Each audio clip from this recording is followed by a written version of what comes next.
With the timer counting down, you know what that means, and you know what we're here to do.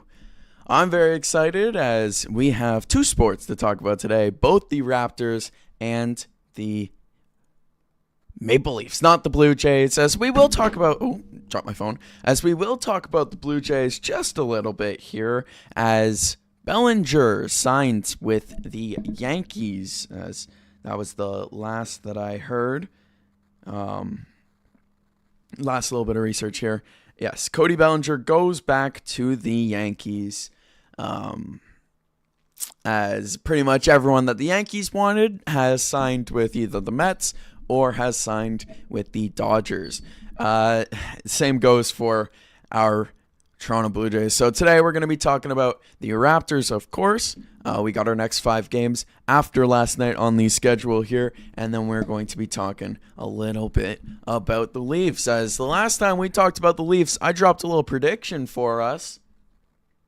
That didn't go well, like at all.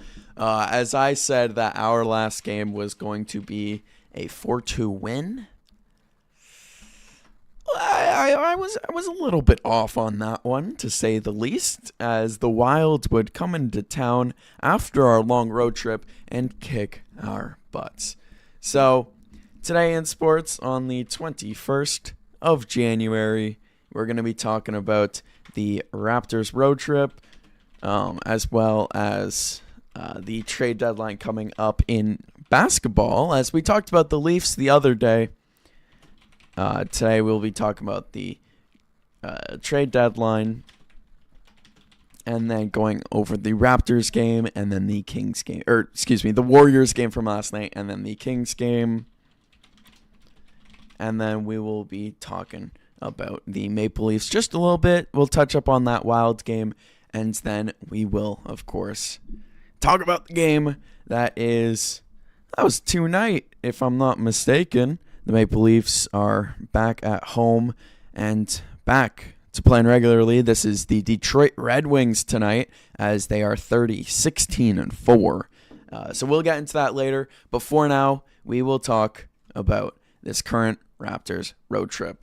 As, this is the tough part of the season. This is the part of the season that the coaching staff most likely was stressing about, as the season was kicking off. We needed to be at a comfortable, good spot heading into these games, and I would say 26-19, fourth place in the NBA's Eastern Conference is not half bad. As pulling up the standings fully here, we are officially tied with the Knicks for the 3 seed. They have tiebreakers and whatnot, so that is why they will be sitting in the 3 seed right now. But they're 25-18 or 26-19. Pretty exciting. We've played 2 more games, so we'll see if they can match us there. But we are on the hunt. On the hunt for the 2 seed in the Eastern Conference. The Pistons sitting first at 31-10. As the Raptors, huge win last night, and we will always take that, especially when it was a little in doubt. As, again, if you missed yesterday's stream, or if you missed the Raptors games that have been going on lately, it's been pretty good stuff, if I do say so myself. The Lakers game was not. Let me clarify. I will say so myself that the Raptors game against the Lakers was awful. That was a really bad game, looking sluggish. The game last night against the Warriors, the complete opposite. So that was great. And then it is tonight we face Sacramento. Second half of a back-to-back. Sure, we looked great and dominant all game, but I think that's one of those games that is a once-in-a-lifetime game. If we're being honest with each other, every shot was falling. Every player had a great game. And, hey, maybe that helps when the starting lineup is got 4 out of my 5 favorite players on this team. As starting in this game was Scotty Barnes, Brandon Ingram, Jamal Shed, who this is the Shed jersey we're rocking today, to go with Grady Dick, and then Emmanuel quickly rounded off the starting lineup. And They listened. I had this whole fit yesterday about Ochai Agbaji starting the game, and rightfully so. He's trash. In this game, he played 12 minutes and shot 2 for 6. I did not want that starting in the slightest. That was the last thing I wanted to watch for 30 minutes, and we didn't have to. So Grady Dick, he would instead start. He played 23 minutes. He'd score 10 points on 50% shooting. He would make 2 of his 5 threes attempted. He would make 2 of his free throws. He looked good out there. I mean, 10, 3, and no assists. So just 10 and 3.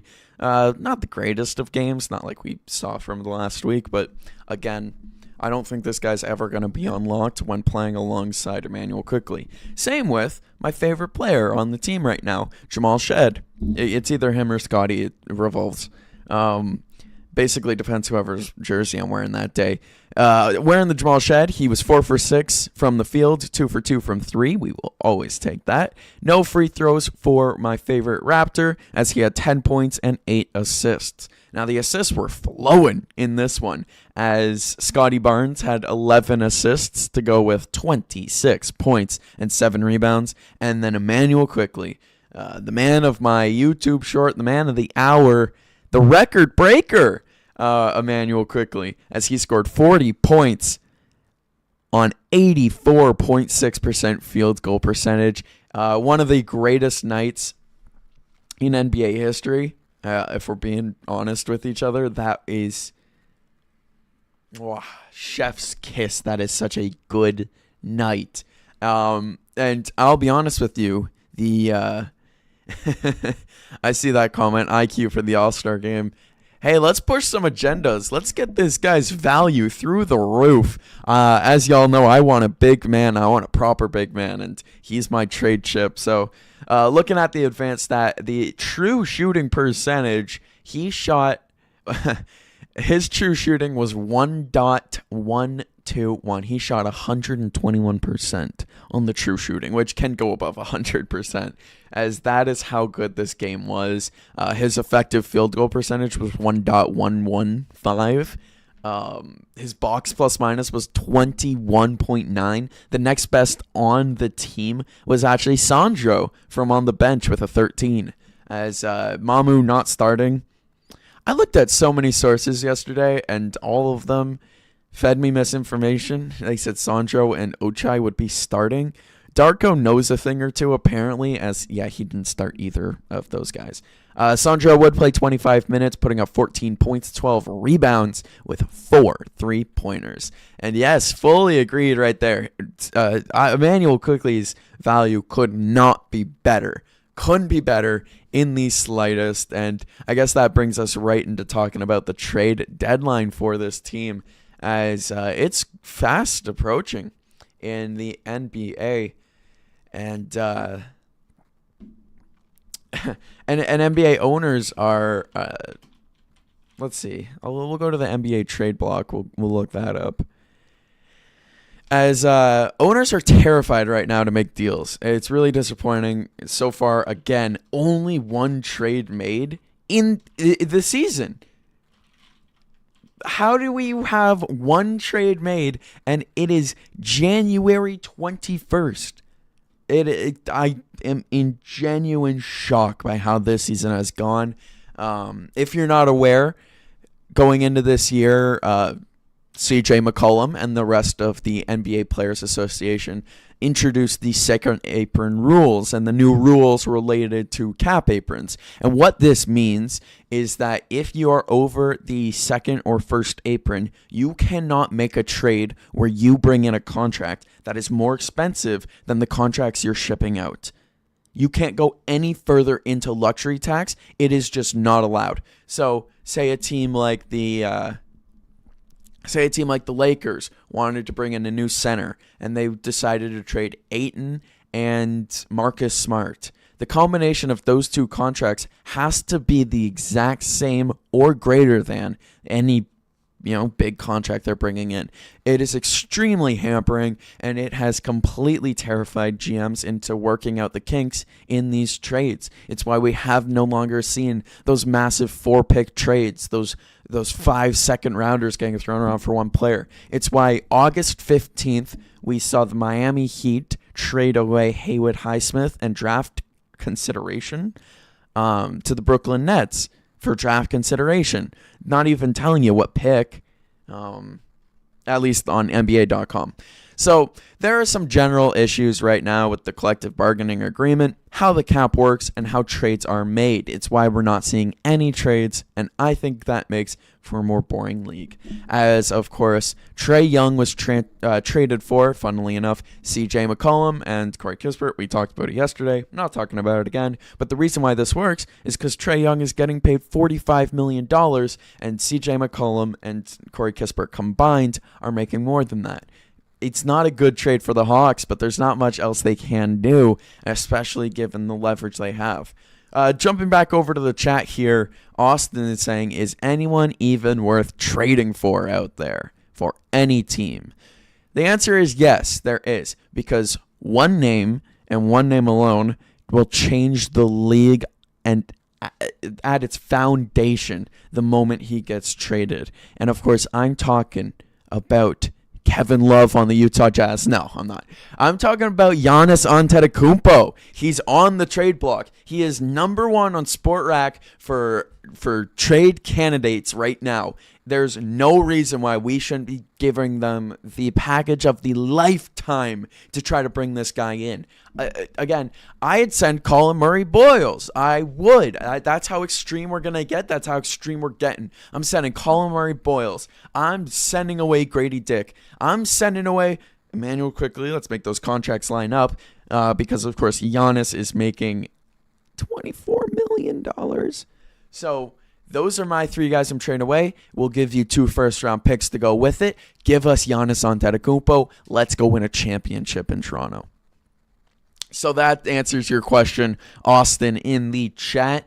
Some of the other guys, of course, still Anthony Davis. He's going to come back at the end of this season. He's not fully out. If his team that he's on makes the playoffs, they'll get him. That's a long shot play nowadays. I'm not really into that so much. Domantas Sabonis, it's an inside presence. Horrible defensively, but wow, would our offense be so much fun. And then, of course, there's Ja Morant.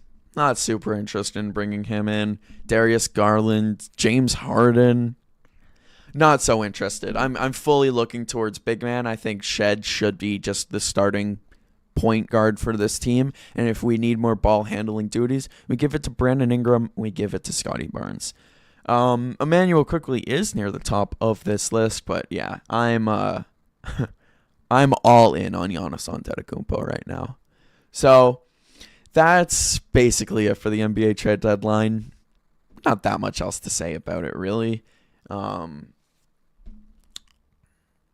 again, your question of for any team, the big thing that I'm scared of, just in the NBA in general, making big trades, is anyone worth trading up for any team? Yes, the New York Knicks. They're struggling right now. They've lost a good amount of games in a row. Call it 4. It's a bit of a skid. And they are struggling right now, and a big part of that is that their center is awful defensively, can't hold down the fort. And that might have been the same issue they ran into in the playoffs. Cat is a good player. Great player, might I add. But he's not a winning player. Not unless he has a Rudy Gobert next to him. Not unless Mitchell Robinson is suddenly able to start games alongside him. But the way the Knicks operate right now, it goes Brunson, Bridges, OG Anunoby, Josh Hart, and then Cat. They don't want to play Mitchell Robinson or Cat in the power forward spot and then bench Josh Hart and put in Mitchell Robinson. They just don't want to do that. And it's leading to issues. The Knicks players held a players-only meeting to say, hey, something has to give and we have to be better. I think a better solution is trading away Karl Anthony Towns for Giannis Antetokounmpo. it seems more likely than anything we would be able to do. Because they have the big name to send. Karl Anthony Towns' cap hit is practically the same as Giannis's. So we got to get ahead of the ball here. I don't see why the Knicks don't send Karl Anthony Towns a first in 2 seconds. For Giannis. That just makes them a better team. That makes them a championship team. Right now, Austin, I guess to answer your question, every team is going to be playing the Giannis sweepstakes. Who's going to win it? It's a great question. I want the Raptors to win it because we would be unstoppable. We would absolutely be undeniable how good that this Raptors team would get, especially going into a road trip. Having him just join us midway through. Let's trade for him now. Let's trade for him yesterday, as of course brought on the Dubs. Yes, we did, and I would love to see more Dubs fill up the score board, the calendar here. But we brought on the Dubs big time last night. If you missed the game last night, don't blame you. It was at 10 p.m. I watched the first half and promptly fell asleep in the second.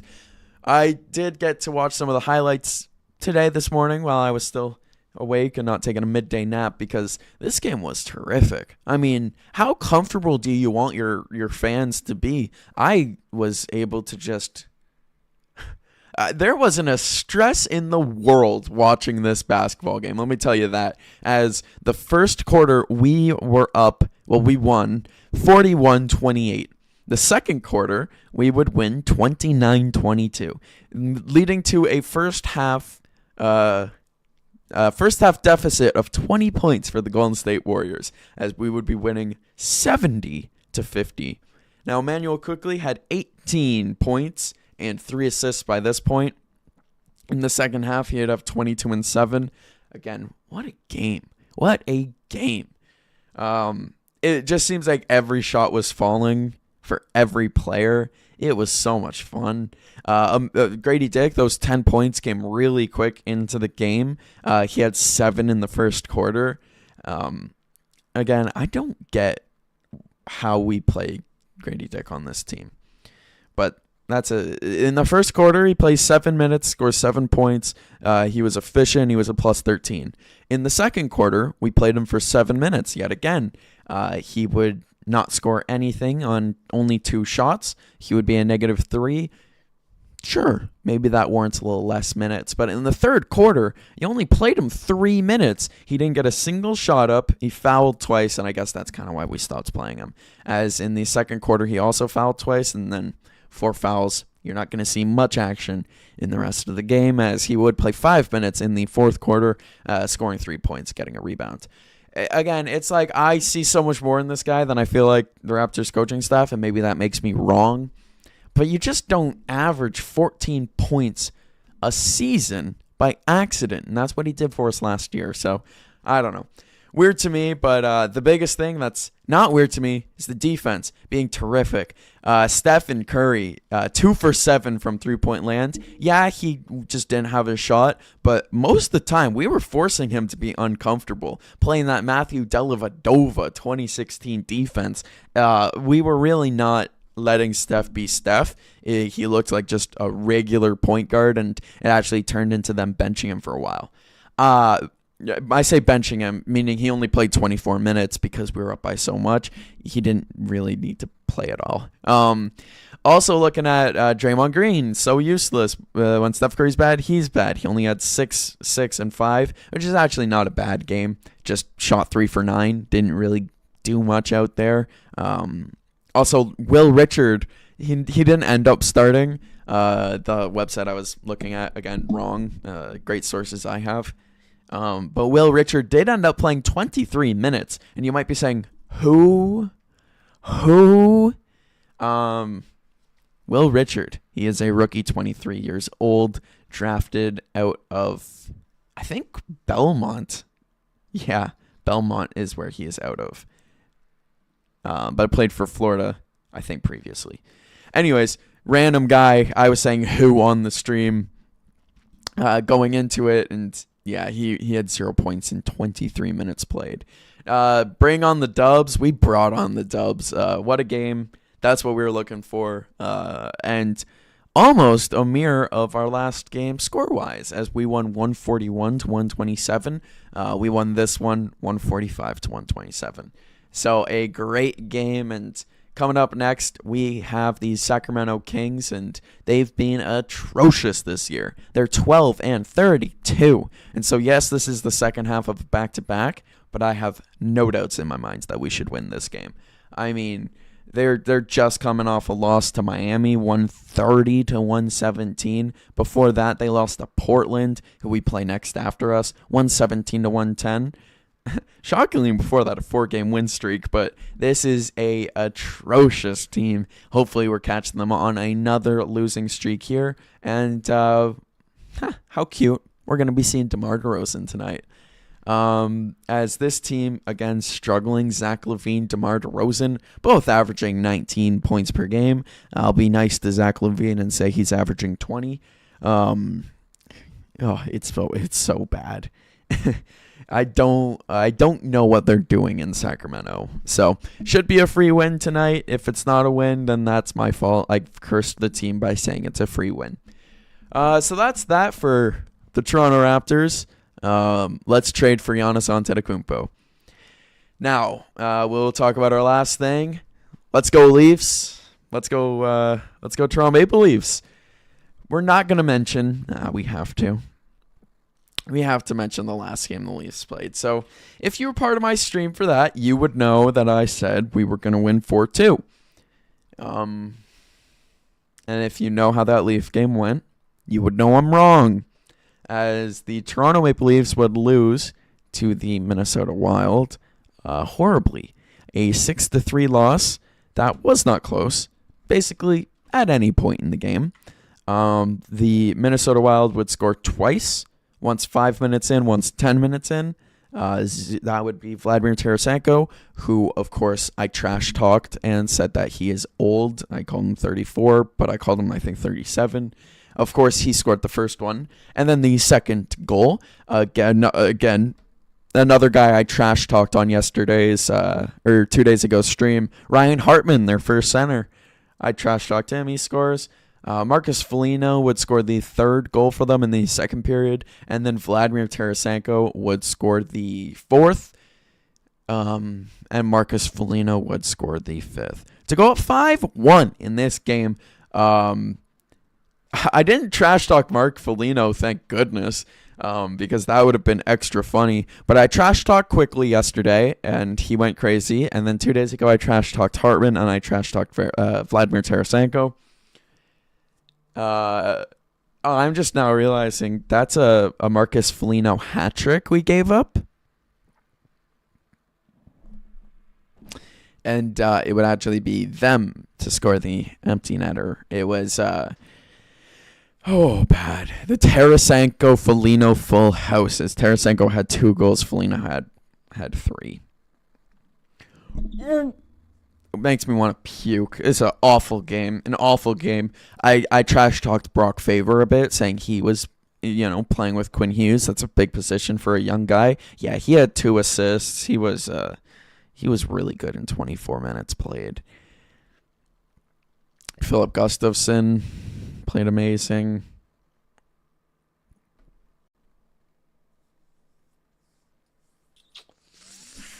So, hey, Easton Cowan assist.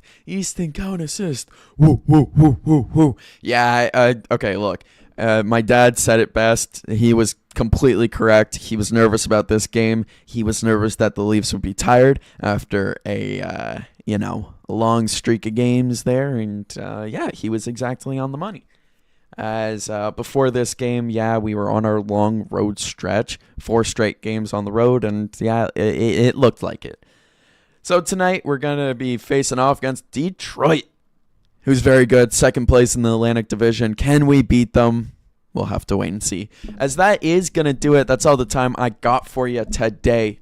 As I can't believe Emmanuel quickly had that game. 40 points on the most efficient night in NBA history. How do you like that? that is all she wrote. That's all it's going to be for me today, as that was a fun one. We will, of course, be back tomorrow with more sports talk.